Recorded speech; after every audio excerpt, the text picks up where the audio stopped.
Habal-habal driver patay sa pagpamusil sa Nagmes Talisay. Alang sa kompletong detalye, naas katropang Eric Amaro. Live report.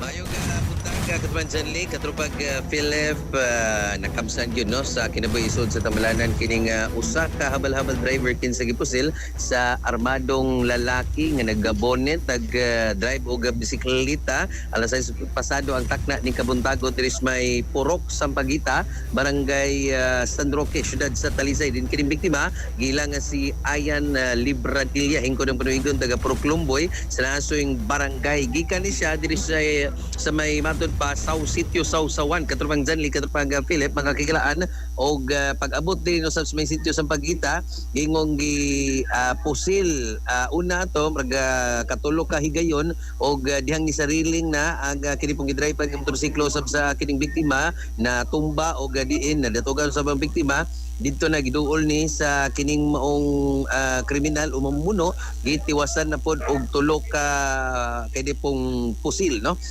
Gipusil po rin magkatulog kahigayon, diin naigo ni sa nagkadiyang party sa kalawasan. Pagabot sa mga rescuers, napanin siya'y paglihok kini nga mga biktima mo to, nagidali ogda sa kini pong Cebu South Medical Center o kanhi Talisay District Hospital. Apan dito, matod pa, na-expire na yun, Katropang Janli, Katropag kini pong Philip. Ang kining suspect nga nag-inusara, nag-drive og bisikleta ni si Batra pod palayo sa dapit no. Wa pa din ma-intercept sa ato sab nga kaprisan kay taon-taon matod pa na dawat ang tawag Katropang Janli o tong sa kasamtangan nagpadayon karon ilang hot pursuit operation aning gani galarba po ni sa taga City Toda kung kinsay maka kita ato gabaog laki nga nag bisikleta lang nga baoya mamumuno katupang sa katupag kini pog Philip pagi tuhuan karon nanis ligitan ang mga anggulo una kin personal grudge basig nasuko to aga maong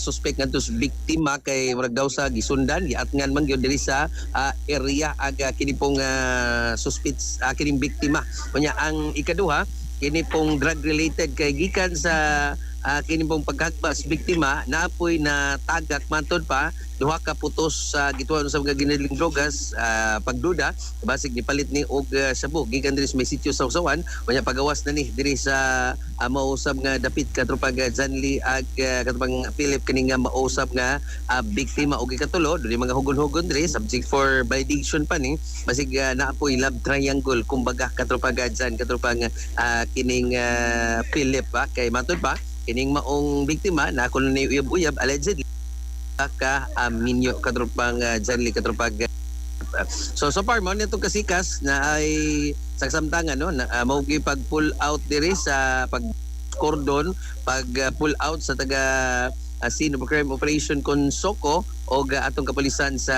syudad sa Talisay Katropang Jan Katropang Philip. So far mo nito kasikas update gikan diri mismo live sa may Purok Sampaguita, barangay San Roque, syudad sa Talisay. Mga katropa, basta kape ng gisgutan, di kape humot lami sustansyado, kape nga Santo Plus Comex ato yung ma-endorso mga kigalaan. Kay the more you drink, mas magka-healthy mo mga katropa. Alang sa Digos ng Pilipino, para sa Pilipinas ng katropa, Eric Amaro, XFM News. XFM report.